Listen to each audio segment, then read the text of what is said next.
show you how to make this low-carb dessert. It's a chocolate raspberry pecan torte, and it's incredibly easy to make. Okay, so for the mock graham cracker crust, you're going to need 1 cup of almond meal. Then the recipe calls for a 1/4 cup of vanilla whey protein powder. I don't have any on hand, and it's quite expensive to buy, considering it's something I almost never use. So online I found somebody who said she has really good results using skim milk powder. I thought I'd use the full cream milk powder just to try and save a few carbs. So I'm going to try, I only need a 1/4 cup, so I'm going to give that a try.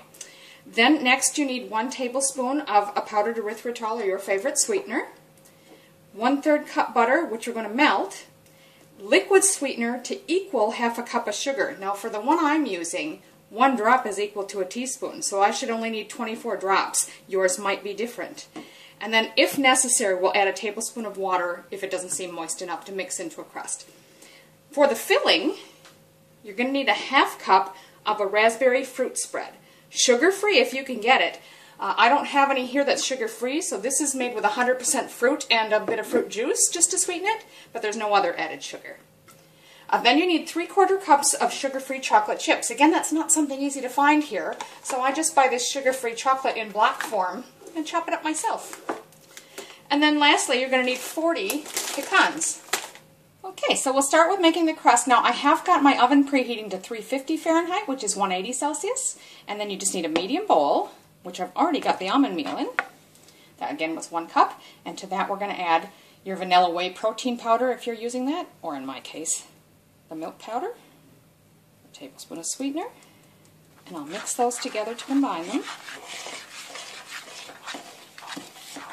Now there's our 1/3 cup of melted butter, and to that you're going to add your liquid sweetener. Again, for mine it's only 24 drops, but you need to check the instructions on yours. You need a 1/2 cup equivalent. So just stir those to combine, and then we'll mix that in with our crumb mixture.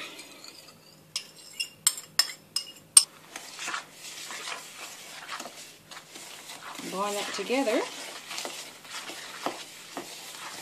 And this is where she's saying if you find it's not easy to press into a pie pan and you think it's not, it's too dry, you can add up to a tablespoon of water if needed. I don't think I'm going to need it. This looks pretty good.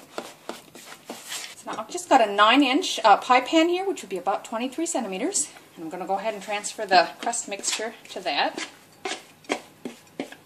For this next part, you can try pressing it in, but you're going to really need to press this all the way along the bottom and up the sides as well. So if you've got a glove, that's great.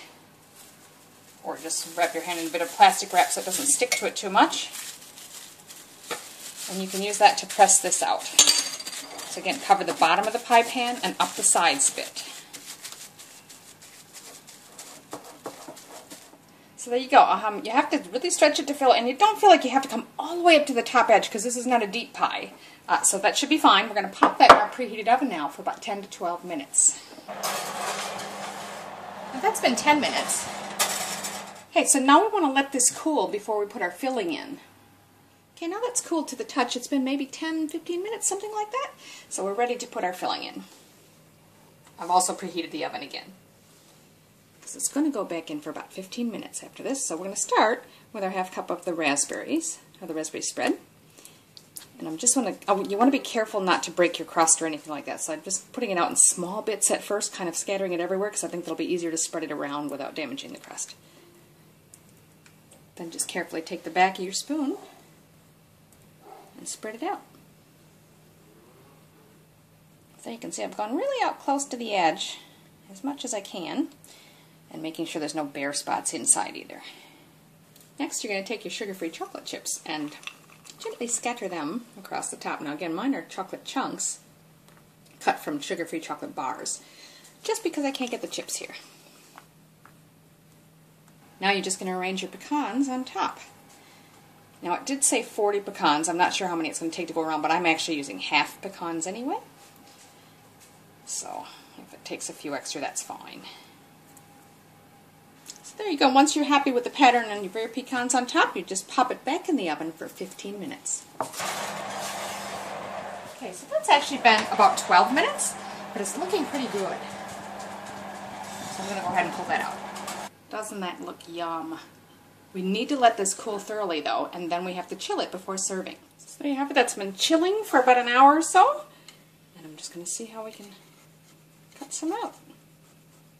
So there you have it, chocolate raspberry pecan torte. It's a little tricky getting the slice out in one piece, but if it breaks apart, it really doesn't matter. This is really tasty. Either way, you're going to love it.